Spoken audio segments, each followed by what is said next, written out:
국민의힘이 총선 참패를 수습할 황우여 비상대책위원회 인선이 마무리됐습니다. 민주당의 국회의장 경선 후보는 6선 추미애 당선인과 5선 우원식 의원 2명으로 압축됐습니다.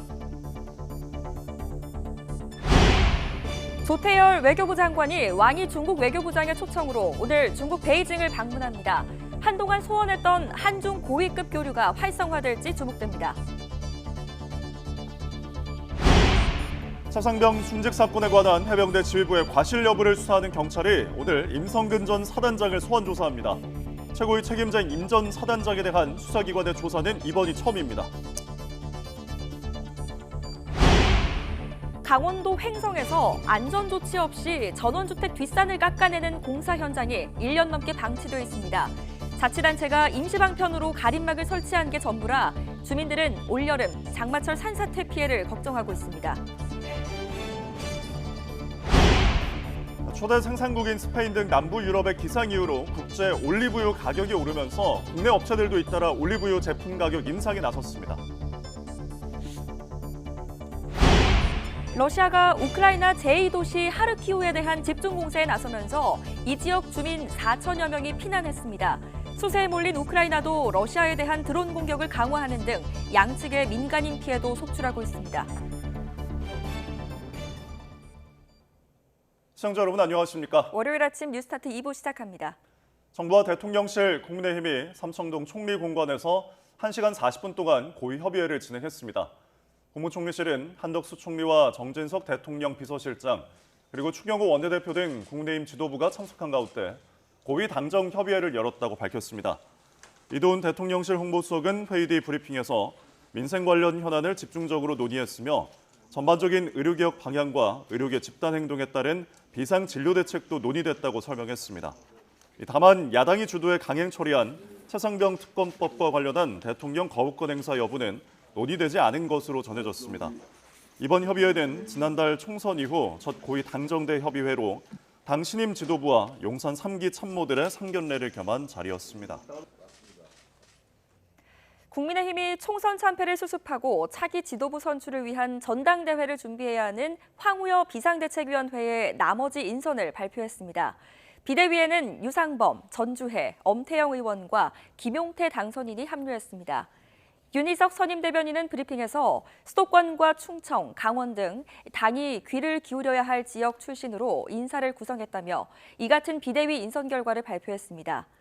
당연직 비대위원인 정책위 의장에는 친윤계 정점식 의원이, 신임 사무총장으로는 성일종 의원이 이름을 올렸습니다. 국민의힘이 총선 참패를 수습하고 차기 지도부 선출을 위한 전당대회를 준비해야 하는 황우여 비상대책위원회 인선을 발표했습니다. 하지만 비대위 인선을 두고 여전히 친윤 일색이라는 지적이 나오고 있습니다. 이에 추경호 원내대표는 친 누구의 구도로 접근하는 건 옳지 않다며 균형 있는 인사를 위해 노력했다고 밝혔는데요. 직접 들어보시죠. 인선이 있을 때마다 지금 뭐다 이렇게 자꾸 도식적으로 구분하는 건 맞지 않다. 지금 이 정치 상황에서 균형감을 잇고 제대로 활동하실 분을 모셨다. 이렇게 이해를 해주시면 되겠습니다. 22대 국회 전반기 국회의장 경선이 더불어민주당 6선 추미애 당선인과 5선 우원식 의원 양자 구도로 치러지게 됐습니다. 국회의장 후보로 출마했던 조정식 의원은 서울 여의도에서 추 당선인과 만난 뒤 단일화에 합의하며 추 당선인 지지를 선언했습니다. 추 당선인은 두 사람이 힘을 합쳐 다음 국회를 개혁 국회와 민생을 되찾는 국회를 만들면 되겠다는 뜻을 모았다고 밝혔는데요. 직접 들어보시죠.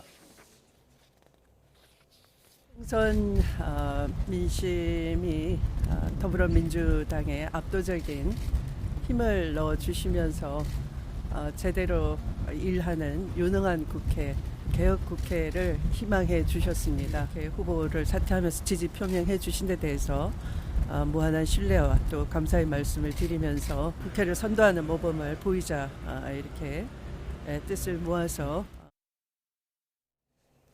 조태열 외교부 장관이 왕이 중국 외교부장의 초청으로 오늘부터 1박 2일의 일정으로 중국 베이징을 방문합니다.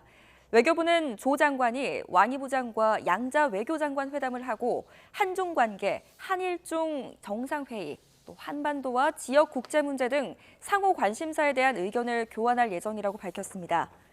지난 1월에 취임한 조 장관이 주변국을 방문하는 것은 이번이 처음으로 한동안 소원했던 한중 고위급 교류를 활성화하는 계기가 될 것으로 관측됩니다. 차상병 충직 사건에 관한 해병대 지도부의 과실 여부를 수사하는 경찰이 오늘 임성근 전 해병대 1사단장을 전격 소환합니다. 경북경찰청은 오늘 오전 9시쯤 경산시 형사 제1기동대 사무실에서 임 전 사단장을 업무상 과실치사 혐의 피의자 신분으로 불러 조사할 계획입니다. 임 전 사단장은 지난해 7월 경북 예천에서 수해 실종자 수색 작전에 투입된 해병대 1사단에 무리한 수색을 지시해 최상병의 순직 사건을 일으킨 혐의를 받습니다. 국제 올리브유 가격이 오르면서 국내 식품 회사들이 올리브유 제품 가격 인상에 나섰습니다. CJ제일제당과 샘표는 이번 달 초 대형마트에서 파는 올리브유 제품 가격을 각각 30% 이상 올렸습니다. 사조 대림도 오는 16일부터 올리브유 제품 가격을 평균 30%대로 올리고 동원 F&B 역시 이번 달 중으로 30% 정도 인상할 예정입니다. 이번 올리브유 가격 인상은 최대 생산국인 스페인을 비롯한 주요 생산지의 날씨가 나빠서 작황이 부진한 데 따른 것입니다. 정부와 대통령실 국민의힘이 총선 이후 처음으로 상견례를 겸한 고위 협의회를 진행했습니다. 국민의힘은 황우여 비상대책위원회 나머지 인선을 발표하면서 차기 전당대회 준비를 위한 임시 지도체제 정비를 마무리했습니다. 김다은 기자입니다. 국민의힘 차기 당대표 경선을 준비하기 위한 황우여 비상대책위원회 진용이 완성됐습니다. 강원 출신 유상범, 충북 출신 엄태영, 21대 국회 비례대표 전주의 의원과 함께 경기 포천 가평의 김용태 당선인이 비대위원으로 이름을 올렸습니다. 소통 능력과 지역 안배를 중점적으로 고려했다는 게 당의 설명입니다. 수도권, 충청, 강원 등 국민의힘이 귀를 기울여야 할 지역 출신으로 인사들을 구성했습니다. 당 3역으로 꼽히는 정책위의장엔 삼선 정점식, 당의 살림을 책임지는 사무총장엔 삼선 성일종 의원이 각각 내정됐습니다. 추경호 원내대표를 도와 22대 국회 원구성 등 여야 협상의 실무를 맡을 원내수석 부대표엔 재선 배준영 의원이 낙점됐습니다. 비영남권 3040 낙선자를 고려한 인사란 평도 있지만 비대위가 여전히 친윤 1색이란 지적도 나옵니다. 이에 추 원내대표는 친 누구의 구도로 접근하는 건 옳지 않다며 균형 있는 인사를 위해 노력했다고 설명했습니다. 우선 인선 있을 때마다 친 뭐다, 진 뭐다 이렇게 자꾸 도식적으로 구분하는 건 맞지 않다. 지금 이 정치 상황에서 균형감을 잇고 제대로 활동하실 분을 모셨다. 이렇게 이해를 해주시면 되겠습니다. 이런 가운데 총리 공관에선 정부와 대통령실, 국민의힘이 첫 고위협의회를 진행했습니다. 총선 패배 이후 대통령실 3기 참모들이 임명된 데 이어 여당 지도부 구성도 마무리되면서 상견례 차원의 만남이 이뤄진 겁니다.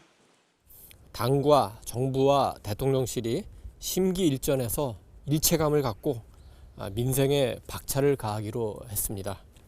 여권이 당과 정부, 대통령실 간 협력 체제를 재가동한 가운데 국민의힘 비대위는 오늘 첫 회의를 열어 전당대회 시점과 규칙 변경 여부 등을 논의하기 위한 당무 일정을 점검한다는 계획입니다.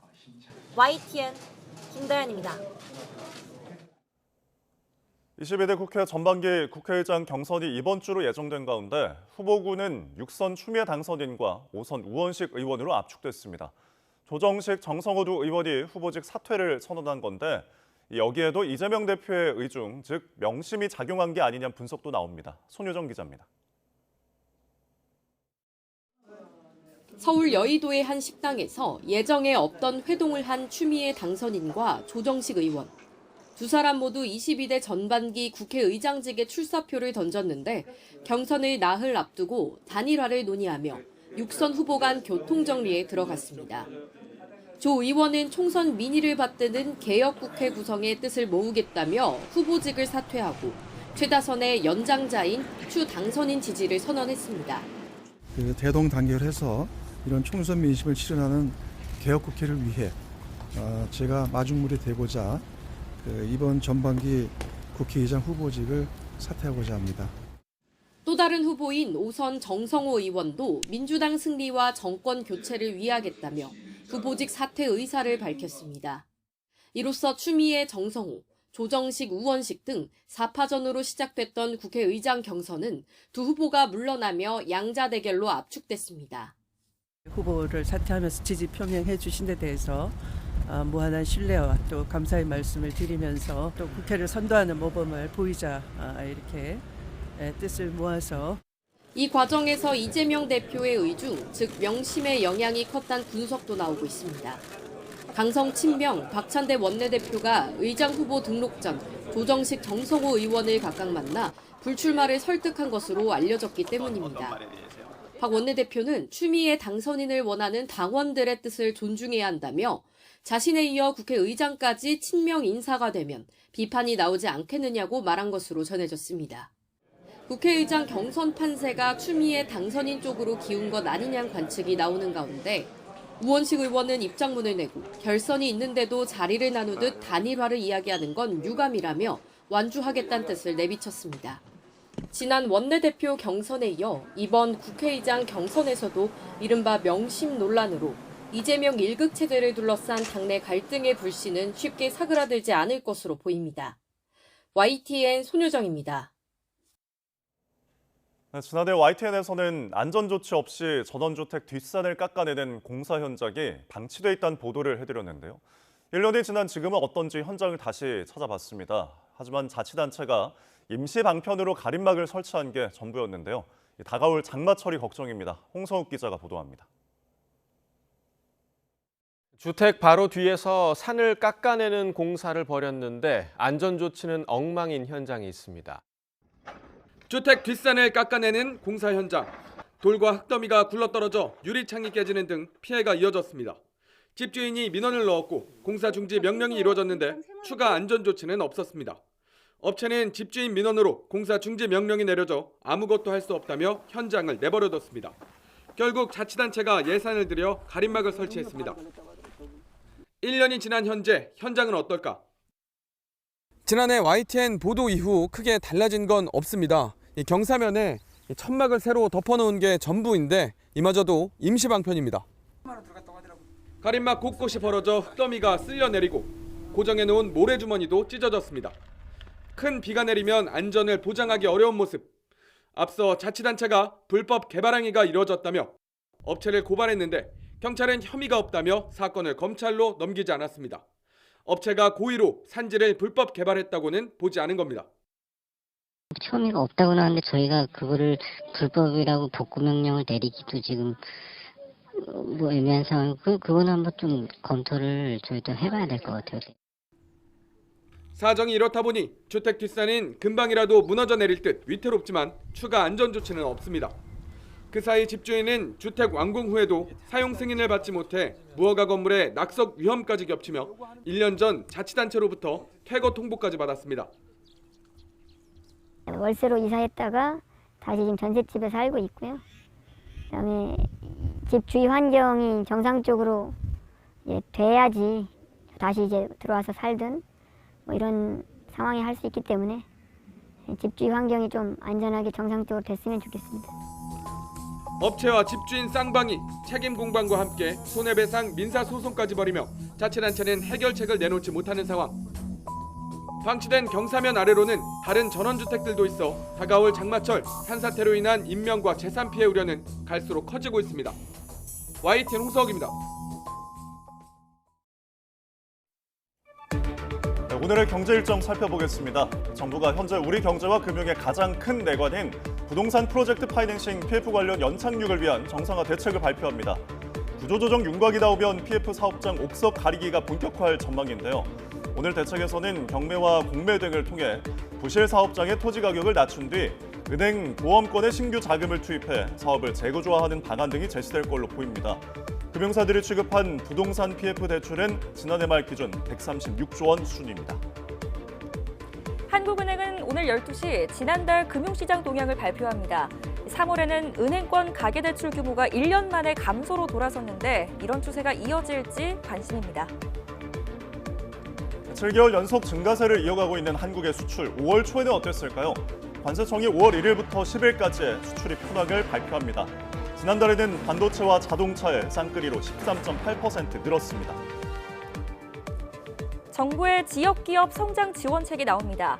각 지역에서 창업한 기업이 지역에서 성장하고 지역에서 일자리를 창출하는 시스템을 뒷받침하겠다는 취지입니다. 공정거래위원회가 중국 이커머스 플랫폼인 알리익스프레스와 테무 경영진과 안전 관련 자율협약을 맺습니다. 이번 협약식은 알리와 테무 등 중국 플랫폼에서 판매되는 어린이용玩具 등에서 유해 물질이 잇따라 검출되자 소비자 피해 방지를 위해 마련됐습니다. 네, 다음 소식입니다. 국세청이 전자상거래 플랫폼 쿠팡을 상대로 비정기 세무조사를 벌이는 것으로 파악됐습니다. 서울지방국세청 국제거래조사국은 지난달 서울 송파구 쿠팡 본사의 조사관들을 보내 세무자료를 확보했습니다.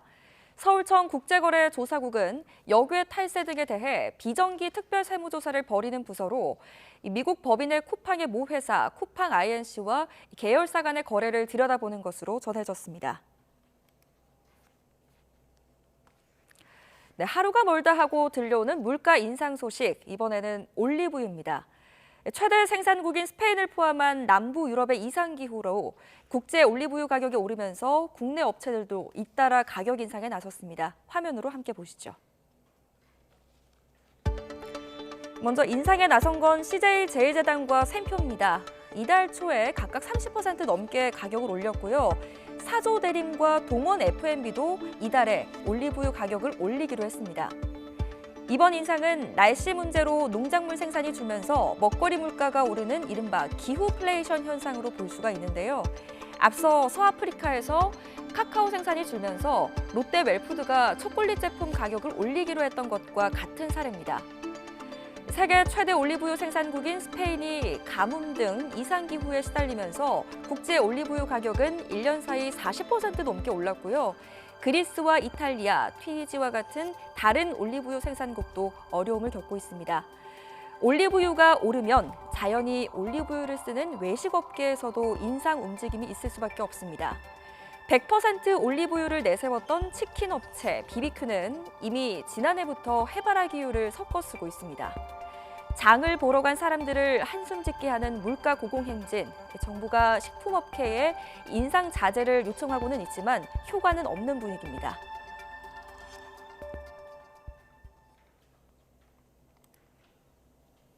네, 사건 사고 소식 한 줄 뉴스입니다. 온라인 성매매 사이트에 광고글을 올린 뒤 서울 강남구 호텔에서 일본인 여성들의 성매매를 알선한 30대 업주가 구속됐습니다. 관광하러 왔다고 속이고 성매매를 한 일본인 여성 3명은 출입국 관리사무소에 신병이 넘겨졌습니다. 네, 어제 오후 4시 20분쯤 서울 응암동에 있는 꽃집으로 승용차가 돌진하는 사고가 났지만 다행히 다친 사람은 없었습니다. 경찰은 고령 운전자의 운전 미숙에 무게를 두고 있습니다.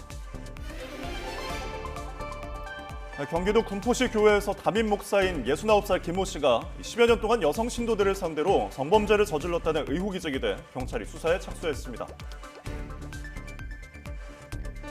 배우 김수미 씨가 지분을 가진 식품회사가 1억 7천만 원대 꽃게 대금을 지급하지 않은 의혹으로 소송을 당했지만 1심에서 승소했습니다. 피해자의 개인정보를 인터넷에 올리는 등의 행위도 스토킹 범죄 유형으로 추가된 뒤 스토킹 처벌법 위반 혐의로 기소된 스토킹 사법이 36.9% 늘어난 걸로 나타났습니다. 어제 오후 2시 반쯤 강릉시 사천 앞바다를 지나던 한 유람선에서 60대 승객 A씨가 바다로 떨어져 심정지 상태로 구조됐지만 숨졌습니다. 아버지를 둔기로 참혹하게 살해한 뒤 암매장하고 가짜로 실종 신고까지 한 혐의로 재판에 넘겨진 34살 남성이 1심에서 무기징역을 선고받았습니다. 고위공직자범죄수사처가 출범한 뒤 지난 3년 동안 소속 검사와 수사관 30명이 임기를 채우지 않고 퇴직한 것으로 나타났습니다. 지금까지 한 줄 뉴스였습니다. 네, 우크라이나 북동부 국경을 넘은 러시아가 제2의 도시 하르키우를 향해 전진하면서 치열한 교전이 벌어지고 있습니다. 수세에 몰린 우크라이나가 러시아 국경 도시를 공습하면서 적지 않은 민간인 피해가 발생한 것으로 전해졌습니다. 유투권 기자입니다. 나흘 전 국경을 넘은 러시아군은 우크라이나 제2의 도시 하르키우를 겨냥해 전진하고 있습니다. 러시아 국방부는 하루 전 마을 5곳을 장악한 데 이어 4곳을 추가로 점령했다고 주장했습니다. 시르스키 우크라이나 총사령관도 방어선을 지키기 위해 최선을 다하고 있지만 상황이 어렵다고 밝혔습니다. 이제 하르키우를 목전에 둔 보우찬스크 등에서 치열한 교전이 벌어지고 있습니다. Ідуть бої, поджимали нас крепко, приїхав танчик розбирати, почався штурм русаків, попали наші пацани чуть-чуть в окруження, ми їх відбили. 러시아군의 무차별 포격이 계속되는 가운데 피난길에 오른 주민은 4천 명을 넘어섰습니다. Ой, ужас, ужас. Ми проїхали, обстріл страшний. Все взривається, все летить, ми нічого не поняли. 지상으로 밀고 들어오는 러시아에 맞서 우크라이나는 러시아 국경 도시인 벨고로드를 공습했습니다. 드론과 다연장 로켓은 물론 미사일까지 동원했습니다. 이 과정에서 10층짜리 아파트가 무너져 다수의 민간인 피해가 발생했다며 러시아 정부는 영상을 공개했습니다. Главным следственным управлением Следственного комитета России по факту обстрела Белгорода возбуждено уголовное дело о террористическом акте. 수세에 몰린 우크라이나가 얼마나 버틸 수 있을진 알 수 없는 상황. 서방의 군수물자가 신속히 도착하지 못하면 인구 110만 명의 하르키우가 포위될 수 있다는 우려가 나오고 있습니다. YTN 유튜원입니다. 하마스 최후의 거점 라파에 대한 전면전을 고수하는 이스라엘과 민간인 희생을 우려해서 막으려는 미국 사이의 갈등이 심상치가 않습니다. 바이든 대통령이 이미 석 달 전 이스라엘에 대한 지원 중단을 경고했다는 보도가 나온 가운데 미국은 국제법 위반 가능성을 거듭 지적하며 압박하고 있습니다. 이경아 기자입니다. 지난해 10월 하마스와의 전쟁이 시작된 이후 미국은 이스라엘을 강력히 지지해왔습니다. 하지만 민간인 희생이 커지면서 조 바이든 미국 대통령은 지난 2월 이런 입장이 바뀔 수 있다고 처음으로 경고한 것으로 나타났습니다. 뉴욕타임스는 바이든 대통령이 당시 베냐민 네타냐후 총리와의 통화에서 라파 지상전에 강하게 반대했다고 보도했습니다. 이런 입장과 함께 미국의 지속적인 지원은 이스라엘의 대응에 달렸다고 바이든 대통령은 밝혔습니다. 하지만 석 달이 지나도 이스라엘이 전면전을 고수하자 미국은 폭탄 선적을 중단하며 행동에 나섰습니다. 또 이스라엘이 지원받은 무기를 국제법에 부합하지 않게 썼을 가능성이 있다고 거듭 지적했습니다. It's reasonable to assess, as we say in the report, that there are instances where they've acted inconsistent with their obligations under international humanitarian law. Those investigations continue both by us and by Israel. 이스라엘은 전면전을 통해 하마스를 뿌리 뽑아야 한다고 강조하지만 미국은 그 효과에 회의적입니다. He doesn't want to see American weapons used in that kind of operation. That's not to say that he is going to abandon Israel or cut them off from weapons. He was focused on a particular operation that he doesn't believe will succeed in defeating Hamas. 라파 전면전을 둘러싼 미국과의 갈등 속에 네타냐후 총리는 전쟁이 절반을 지났다며 끝까지 싸울 것을 강조했습니다. תמשיכו הלאה עד הניצחון וכך נעשה. רוח העם תוסיף בעזרת השם להרים אותנו למעלה. 여전히 강경한 입장이지만 이스라엘은 라파에 대해 제한적인 공격만 이어가고 있습니다. 무기 지원 중단과 국제법 위반으로 압박하는 미국을 의식한 것으로 풀이됩니다. 이에 따라 백악관 측은 하마스 지도부에 대한 표적 공격 등 미국이 동의하는 방향으로 이스라엘이 돌아설 가능성에 기대를 걸고 있습니다. YTN 이경아입니다. 50년 넘게 우리 영공을 지켜온 하늘의 도깨비 F-4 팬텀 전투기가 퇴역을 앞두고 국토 순례 비행에 나섰습니다. 한창 때는 200여 대가 운용됐지만 대부분 퇴역하고 이제 10여 대만 남았는데요.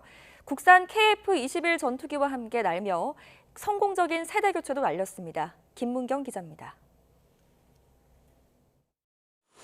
출격을 앞둔 F4 팬텀 전투기 동체 1969, 2024라는 숫자가 쓰여 있습니다. 1969년은 당시 세계 최강의 전투기였던 F4 팬텀 전투기가 우리나라에 첫 도입된 해입니다. 팬텀기의 도입과 함께 열세를 면치 못하던 항공전력은 단번에 북한을 압도했습니다. 55년간 영공을 지켜온 하늘의 도깨비 팬텀이 퇴역을 앞두고 국토 순례 비행에 나섰습니다. 주요 무대였던 동해안을 비롯해 팬텀의 고향인 대구를 거쳐 나로 우주센터가 있는 고흥, 독립기념관이 있는 천안과 한미동맹을 상징하는 미군 평택기지 상공 등 국토 구석구석을 돌며 국민의 사랑에 감사 메시지를 전했습니다. 특히 일부 구간은 국산 KF-21 전투기와 함께 날며 성공적인 세대 교체를 알렸습니다. 이에 앞서 F-15K와 KF-16, F-35A 등 공군에서 운용 중인 전 기종의 전투기 30여 대가 배웅하며 은퇴식을 치렀고 5, 4, 3, 2, 1, 롱라이플 공대지 미사일을 이용한 마지막 정밀 타격 훈련도 실시하며 이별을 준비했습니다. 아직 현역을 유지해도 될 듯하지만 노후화가 진행되면서 한때 200여 대에 달했던 팬텀기는 10여 대만 남았습니다. 제 공군 조종사 생활과 처음부터 끝까지 함께한 항공기라서 그런 아쉬운 마음이 정말 큽니다. 많이 수고했고 이제는 다음 세대에게 잘 넘겨주도록 하겠습니다. 일부는 국민의 방위성금으로 도입돼 방위성금 헌납기라는 명칭으로도 불렸던 팬텀 전투기는 다음 달 7일 퇴역식과 함께 역사 속으로 사라집니다. YTN 김문경입니다. 밤사이 황사가 물러나면서 청정한 대기질을 회복했습니다. 오늘은 대체로 맑고 따뜻하겠지만 일교차가 크게 벌어져서 주의해야겠습니다. 자세한 날씨 알아보겠습니다. 신미림 캐스터. 네, 기상센터입니다. 네, 오늘은 미세먼지 걱정이 없다고요? 네, 어제는 황사의 영향으로 공기가 무척 탁했는데요. 밤사이 대기 확산이 원활해지면서 지금은 청정한 대기질을 회복했습니다. 오늘은 미세먼지 걱정 없이 완연한 봄 날씨를 만끽하기 좋겠는데요. 자세한 미세먼지 상황 살펴보면 현재 전국의 미세먼지 농도는 좋음에서 보통 수준을 나타내고 있습니다. 오늘은 모처럼 공기도 깨끗하고 하늘도 대체로 맑겠지만 아침까지 내륙을 중심으로는 안개가 짙게 끼겠고요. 강원 동해안은 대기가 무척 건조하겠습니다. 산불 등 화재 예방에도 주의하셔야겠습니다. 네, 오늘은 일교차가 커서 주의가 필요하다고요? 네, 오늘 아침 출근길에도 겉옷을 꼭 챙기셔야겠습니다. 아침과 낮과 밤의 기온차가 10도 안팎으로 크게 벌어지겠는데요. 자세한 지역별 기온 살펴보면 현재 서울 기온은 12도, 대전은 9.5도 등을 나타내고 있습니다. 어제 같은 시각보다 조금 낮게 출발하고 있는 건데요. 다행히 한낮에는 기온이 크게 올라서 어제보다 따뜻하겠습니다. 오늘 서울의 한낮 기온은 24도, 대전은 25도, 대구는 26도로 예년 이맘때 기온을 다소 웃돌겠습니다. 네, 마지막으로 이번 주 날씨는 어떤가요? 네, 남은 한 주간 흐린 날보다는 맑은 날이 더 많겠습니다. 내일은 오늘보다 기온이 더 오르면서 따뜻한 봄을 느끼기 좋겠는데요. 수요일과 목요일 사이 중부와 경북을 중심으로 비가 내리긴 하겠지만 양이 많지는 않겠고요. 주 후반에는 다시 맑고 따뜻한 봄 날씨가 이어질 전망입니다. 지금까지 날씨 정보였습니다.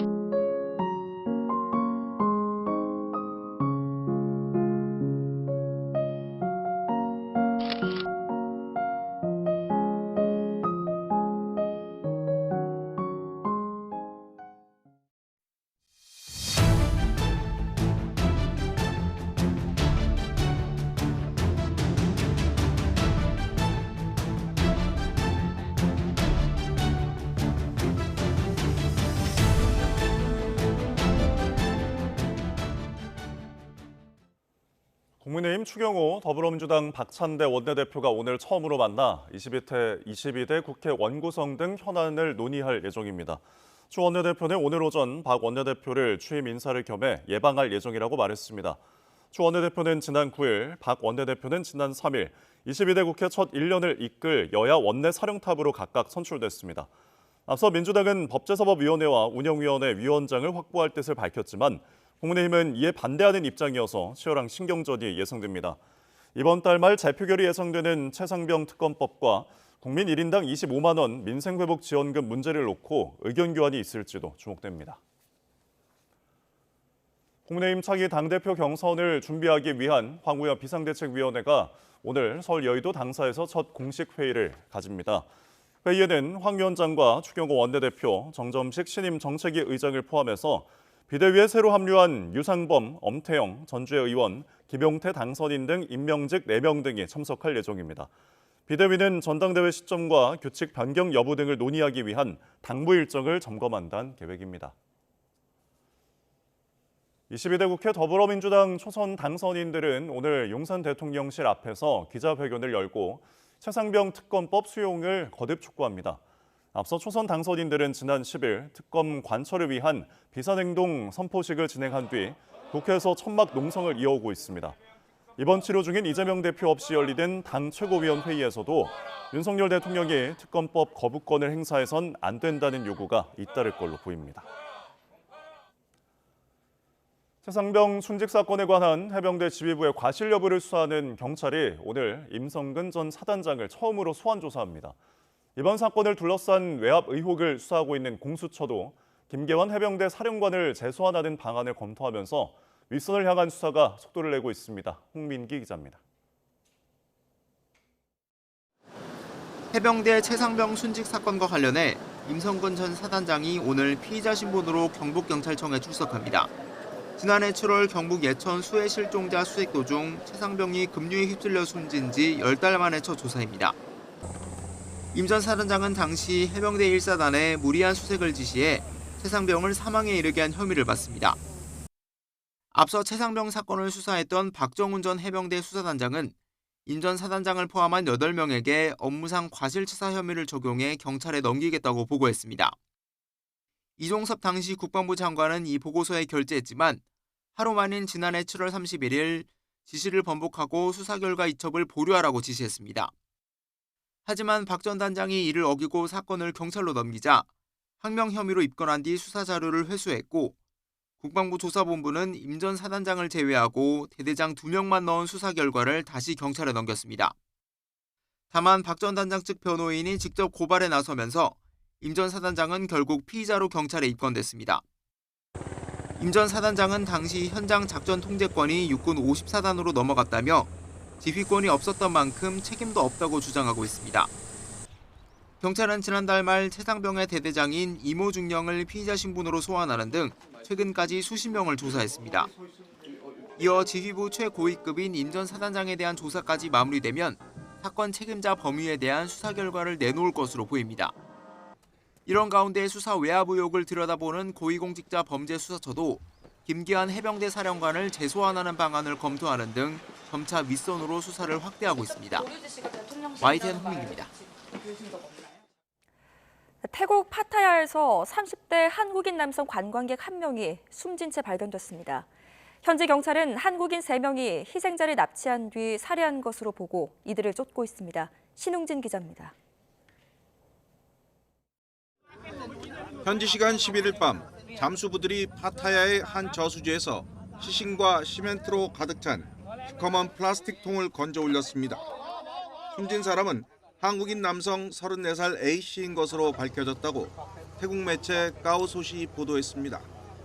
현지 경찰은 지난달 30일 입국한 A씨가 2일 태국 방콕 후아이광 지역에 있는 한 클럽에서 마지막으로 목격됐다고 설명했습니다.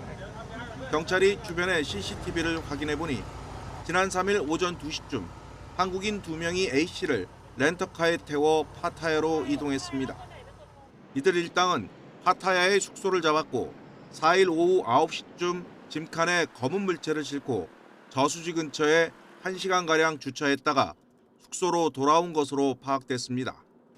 한국인 3명이 이번 사건의 용의자로 지목됐는데 이 가운데 1명은 지난 9일 태국을 떠난 것으로 확인됐습니다. 나머지 2명은 태국 출국이 확인되지 않아 경찰이 뒤를 쫓고 있습니다. A씨의 어머니는 지난 7일 모르는 남성의 협박 전화를 받았습니다. 협박범은 아들인 A씨가 마약을 버려 손해를 입었다며 300만 밭, 우리 돈으로 1억 1천만 원을 보내지 않으면 A씨를 살해하겠다고 말한 것으로 전해졌습니다.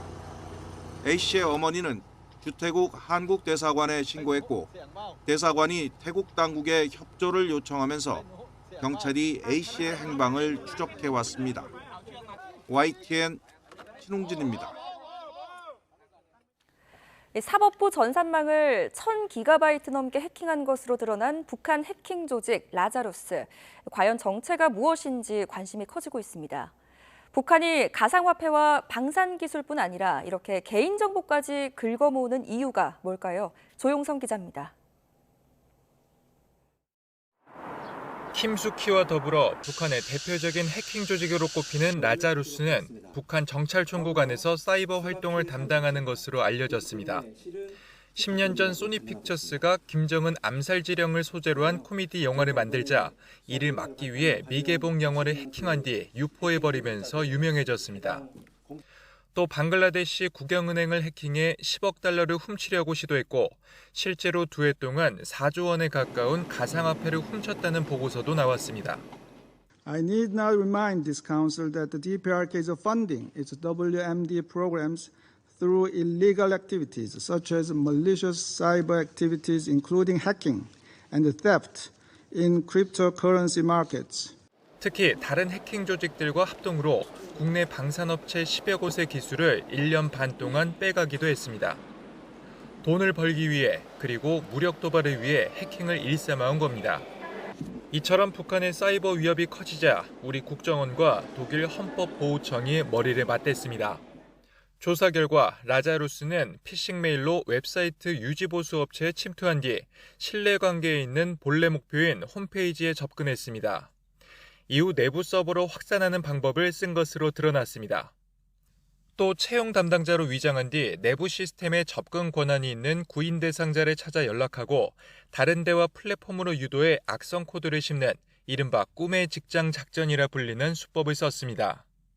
하지만 1000GB 넘는 개인정보가 2년 반 동안 빠져나간 대법원 해킹 사건은 수법은 밝히지도 못한 채 그 피해는 고스란히 개인 몫이 됐습니다. 개인정보를 가지고 보이스피싱을 할 수도 있고 아니면 직접 개인들한테 돈을 요구할 수도 있고 개인정보가 가장 돈이 되니까 강탈한 거죠. 전문가들은 북한 해킹 조직의 활동 범위가 확산하고 있음에도 외부 인터넷과 내부망이 분리돼 있다는 이유만으로 공공기관 보안 의식이 나태해지는 것 아니냐는 지적을 하고 있습니다. YTN 조용성입니다.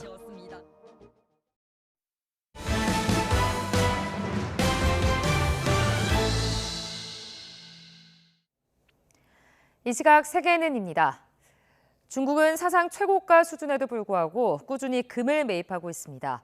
중국의 이런 행보가 단순한 재정 안정화를 넘어 타이완 침공을 위한 준비라는 분석이 나오고 있습니다. 권영희 기자입니다. 중국 정부는 2022년 10월 이후 계속 금을 사들이고 있습니다.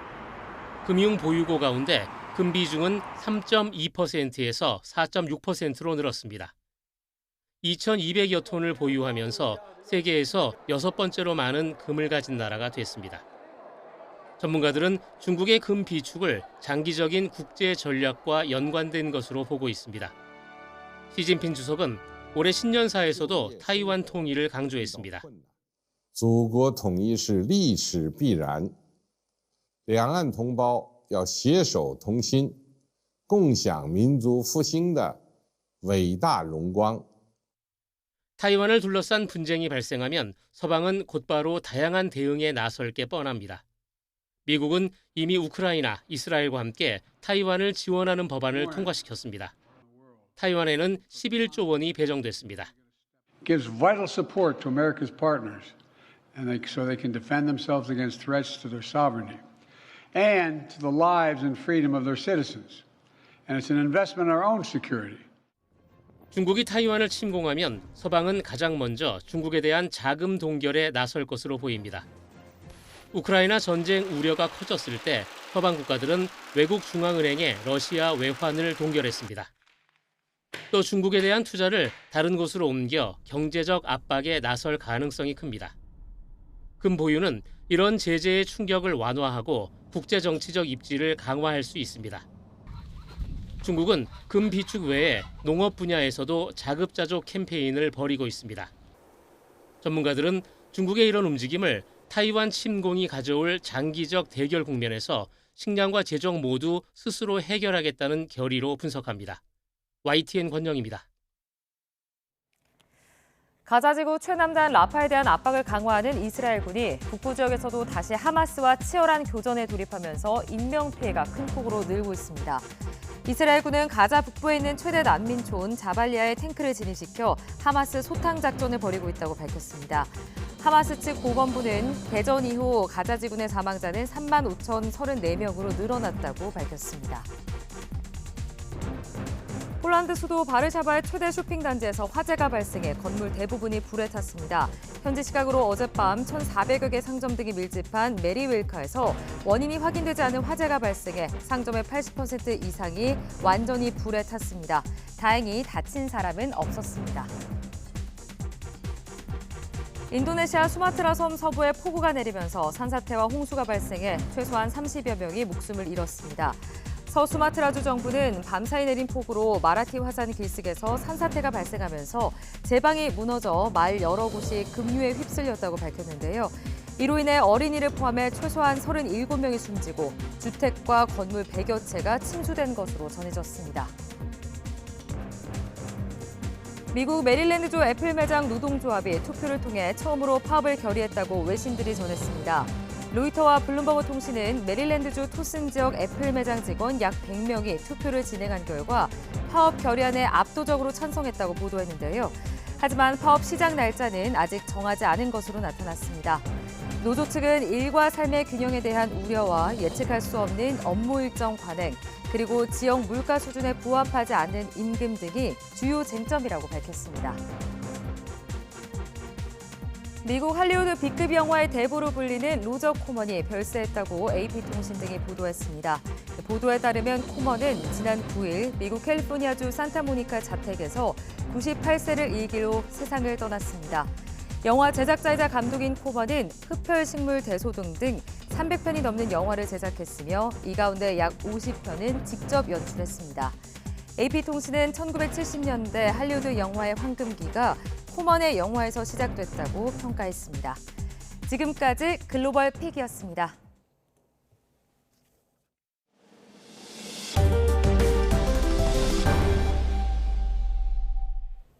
휴식을 위해 많은 시민이 찾은 서울 한강공원에 최근 4인용 자전거가 도입됐는데 사고 우려가 지적되고 있습니다. 아찔한 상황이 자주 일어나는 만큼 발빠른 대책이 필요해 보입니다. 이배진 기자가 직접 다녀왔습니다. 유원지에서나 볼 수 있던 4인용 자전거가 서울 한강공원에 등장했습니다. 서울시가 공원 자전거의 다양화를 위해 지난 3월 도입했는데 가족과 친구, 연인과 함께 탈 수 있다 보니 인기가 많습니다. 하지만 사고가 날 수 있다는 우려의 목소리도 작지 않습니다. 시범 운영 2달 동안 관련된 민원이 20건 접수됐습니다. 아이랑 타서 너무 좋았고요. 그리고 자전거를 타는데 다 같이 타지만 옆에 이제 라이딩 하시는 분들이나 이런 분들이 속도를 조금만 더 줄여서 다 같이 안전하게 탈 수 있었으면 더 좋겠습니다.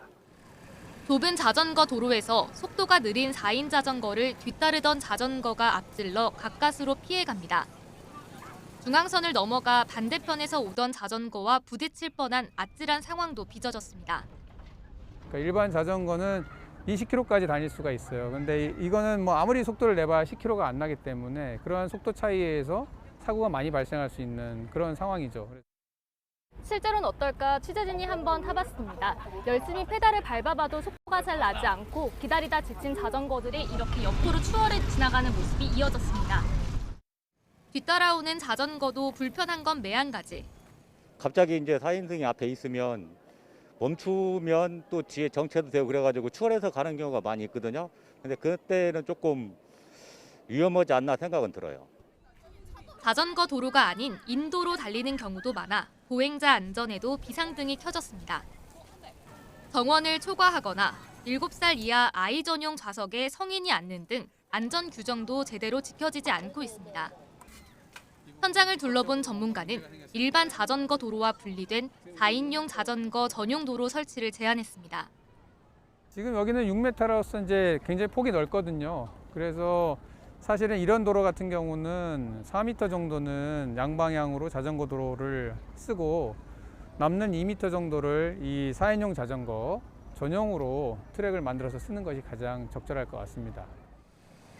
서울시는 문제를 인지하고 있다며 민원 내용을 토대로 개선 방안을 마련한다는 계획입니다. 모처럼 휴식을 위해 찾은 한강공원이 더 편안하고 안전해지도록 한 발 앞선 대응이 필요한 시점입니다. YTN 임혜진입니다. 한편 어제 맑게 갠 한강에서는 봄을 즐기려는 나들이객들이 북적였습니다. 멍때리기 대회부터 유채꽃밭까지 시민들은 일주일 동안 쌓인 스트레스를 가족과 친구들과 함께 털어냈습니다. 표정우 기자가 보도합니다. 한강 잠수교 아래가 멍때리기 대회장이 됐습니다. 올해로 10주년을 맞은 대회엔 35대 1의 경쟁률을 뚫은 이들에게 참가 자격이 주어졌습니다. 정신과 의사부터 된장 고추장 연구원까지 직업군도 다양합니다. 저희는 1등을 목표로 위해 달려왔습니다. 저희 꼭 1등 하겠습니다. 1등 하겠습니다. 간단히 몸풀기를 마치면 준비는 끝. 1시간 반 동안의 멍때리기에 돌입합니다. 졸거나 웃으면 퇴장 카드를 받고 저승사자 복장을 한 진행자에 의해 대회장 밖으로 끌려나갑니다. 멍때리기 대회 중 선수들은 파란색 카드를 들면 물을 받을 수 있고 빨간색 카드를 들면 마사지를 받을 수 있습니다. 치열했던 일상과 달리 무념무상의 상태로 복잡한 머리를 비워내기만 하면 됩니다. 뜨거운 가마 앞에 계속 보다 보니까 지치더라고요. 좀 뇌를 비우고 조금 편하게 힐링을 하고 싶어서 참가하게 됐습니다. 차들의 통행이 가로막힌 잠수교는 오랜만에 보행자인 뚜벅이 세상이 됐습니다. 덕분에 한적해진 다리를 걸으며 공연도 보고 맛있는 음식도 즐길 수 있었습니다. 맛있는 거 먹고 프리마켓하고 물건 사고 물건 팔 거예요. 설해섬은 온통 노랗게 물들었습니다. 18,000제곱미터 면적에 걸쳐 조성된 유채꽃밭에서 친구 가족과 추억을 남기는 시민들의 얼굴엔 웃음이 떠나질 않습니다. 사실 어제 비도 많이 오고 해가지고 좀 많이 걱정했었는데 날씨도 오늘 바람도 선선하고 햇빛도 되게 좋은 게 가족들이랑 나오니까 되게 즐거운 것 같습니다. 흐린 날씨 탓에 나들이에 나서지 못할 걸 걱정했던 시민들은 꽃내음 가득한 한강 주변에 모여 각자의 방식으로 봄날을 만끽했습니다. YTN 표정우입니다. 해마다 좁은 지역에 갑자기 폭우가 쏟아지는 국지성 집중호우가 잦아지면서 피해 우려도 커지고 있는데요. 지상 관측소가 없는 지역에서도 기상 레이더를 통해 비구름의 강도와 속도를 예보할 수 있어서 대비가 가능하다고 합니다. 기상 레이더가 설치된 강릉 레이더 센터를 김민경 기자가 다녀왔습니다. 지난 2022년 8월 강릉 주문진 부근에 밤사이 150mm가 넘는 국지성 호우가 쏟아졌습니다. 기상 관측소가 없는 산지와 해안의 경계 지역에서 강하게 발달한 작은 비구름이 원인이었는데 기상청은 당시 레이더로 탐지해 곧바로 예상 강수량을 조정하고 호우특보를 발령해 피해를 줄였습니다. 작은 비구름이지만 비를 얼마나 머금고 있는지 확인했기 때문입니다. 이곳은 강릉에 위치한 기상 레이더 센터입니다. 축구공 모양의 돔 안에 있는 레이더 안테나가 360도를 돌면서 대기 중의 강수 입자를 탐지합니다. 돔 안을 살펴보니 지름 8.5m의 커다란 접시 모양의 안테나가 약 30초에 한 번씩 빙글빙글 돌고 있습니다. 한 개의 레이더가 1도의 빈폭으로 거리는 250m마다 관측을 해서 최종 250km 거리까지 3차원 입체 관측을 하게 됩니다. 현재 기상청이 운영하는 레이더는 모두 10대. 10대의 레이더가 서로 중첩되면서 5분에 한 번씩 전국 곳곳을 500m 간격으로 촘촘히 관측합니다. 높은 곳에서 대기 중의 비구름을 탐지하다 보니 평균 13km씩 떨어져 있는 기상 관측망이 알아차리기 어려운 국지성 집중호우를 관측할 수 있습니다. 구분이 어려웠던 눈과 우박의 모양도 알 수 있습니다. 기존에는 수평 방향으로만 빔을 발사해 강수의 강도와 위치, 이동만 탐지했다면 지금은 수평과 수직, 이중으로 빔을 발사하기 때문에 강수 입자의 크기와 모양까지 분석할 수 있습니다. 물방울 같은 경우는 동그랗지만 내려오면서 공기 저항을 받아서 타원형으로 퍼지게 됩니다. 퍼지게 되면 수평비는 길지만 수직비는 짧아지는 되는 거죠. 그래서 그 차이로 인해서 눈과 비 또는 우박을 구별할 수 있습니다. 기상청은 기상 레이더의 관측 간격을 10분에서 5분으로 줄여 최근 강수 추정 정확도가 82.6%로 높아졌다며 올여름 국지성 호우 피해 예방에 도움이 될 걸로 기대하고 있습니다. YTN 김민경입니다. 최근 10년 동안 부처님 오신 날에 평균 136건의 불이나 5.8명이 다치거나 숨진 것으로 나타났습니다. 소방청이 2014년부터 지난해까지 10년 동안 부처님 오신 날에 발생한 화재 통계를 분석한 결과 모두 1,357건의 화재가 발생해 7명이 숨지고 51명이 다쳤으며 자산 피해는 모두 610억 원인 것으로 조사됐습니다. 해마다 부처님 오신 날에 136건의 화재가 일어나 5.8명이 다치거나 숨지고 61억 원의 재산 피해가 발생한 셈입니다. 소방청은 각종 종교 행사 등으로 화재 위험이 커지고 있다며 담배꽁초 등 부주의가 대형 화재로 이어지지 않도록 유의해달라고 당부했습니다.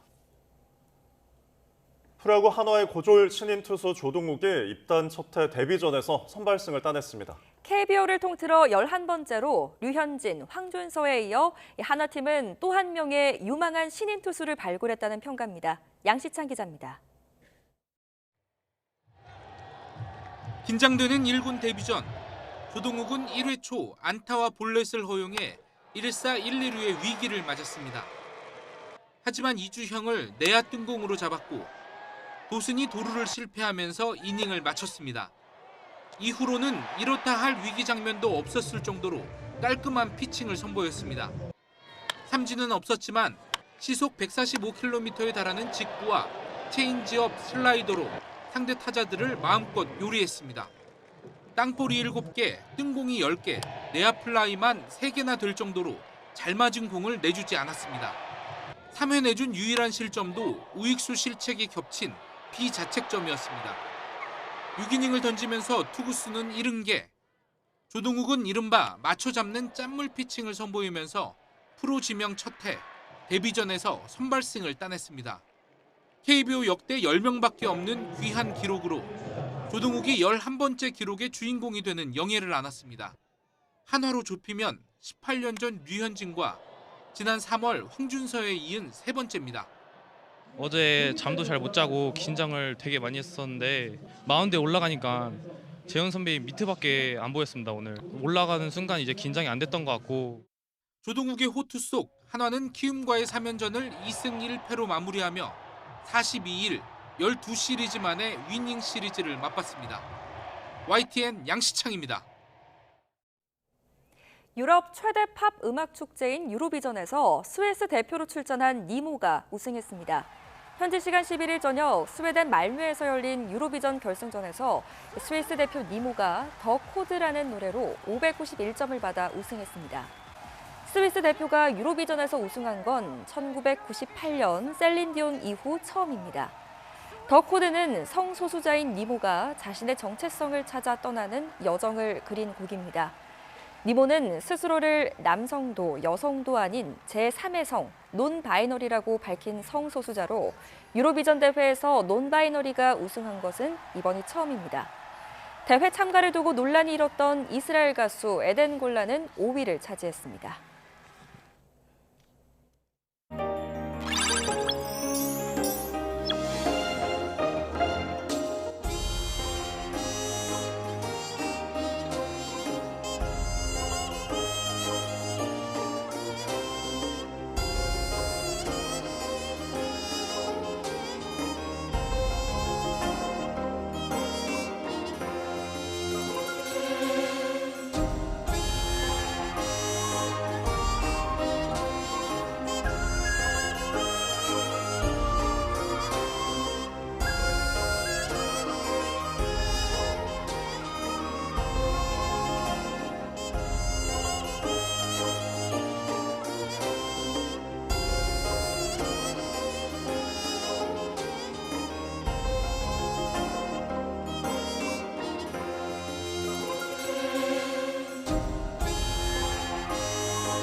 네, 뉴스타트 3부 잠시 뒤에 이어집니다.